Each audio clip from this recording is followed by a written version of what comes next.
part of the impetus of wanting to earn some, or at least start out on a career, the primary goal of which was to earn some. He was fed up of living like a student. In about 10 minutes, the two of them would have to get up, shower, dress, and go their separate ways.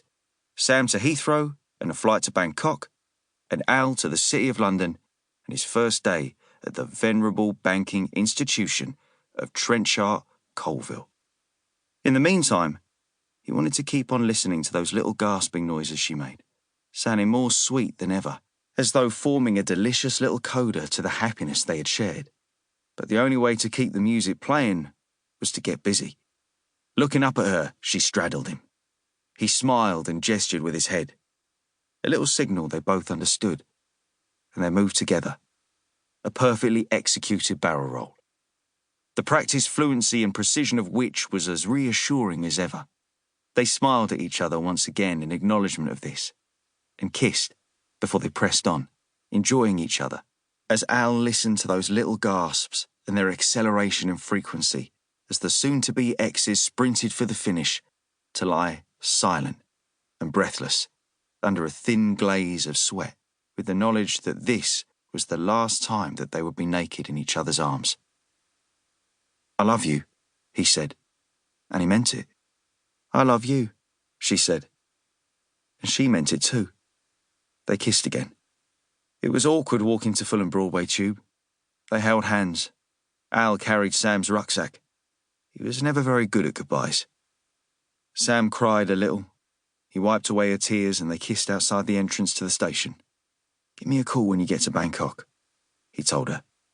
She nodded and smiled, wiping away a tear as she swung the rucksack onto her shoulder and made her way into the station. They had agreed that they wouldn't say goodbye, but it did little to alleviate the poignancy of the situation. Sam looked back at him, and there were tears on her cheeks, and as he turned around, he realised there were tears on his as well. But now he found himself in an awkward situation.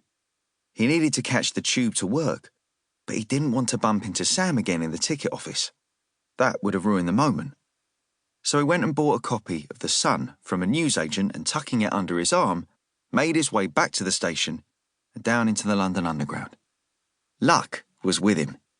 He managed to find a spare seat in the carriage of an eastbound District Line train bound for Monument Station. He had been this way before, dressed in the exact same Marks & Spencer suit that he wore now.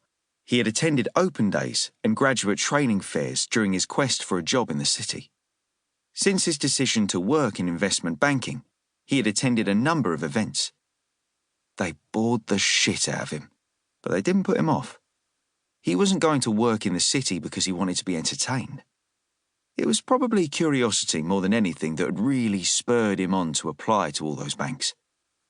But it wasn't a curiosity born of intrigue regarding the inner workings of the financial industry, but rather a hunger to know whether he could cope with it, whether he could succeed, whether he had what it took. Oh, and get paid like a bastard while he did so. And if he did, then he could work hard for a few years, make a killing, then get out of the rat race and do what he really wanted to do. Whatever that was. He'd have to figure that out by then. Maybe even take off on a world tour of his own. This made him smile. He hadn't even turned up for his first day at work, and already he was planning his retirement. What did that say about what he decided to do? The Sun lay on his lap, but he didn't open it, preferring instead to look around at his fellow commuters as they busied themselves with newspapers, paperbacks, and Sony Walkmans. What had driven them to get on this train for the first time? What were their motives? What were their ambitions? And had those ambitions been fulfilled? Were they happy? Did they even have a choice anymore? Some of them looked happy enough, but others displayed that ennui so ill disguised by London commuters, that look of quiet desperation. Would that be him in a few years' time? Or months? Or weeks?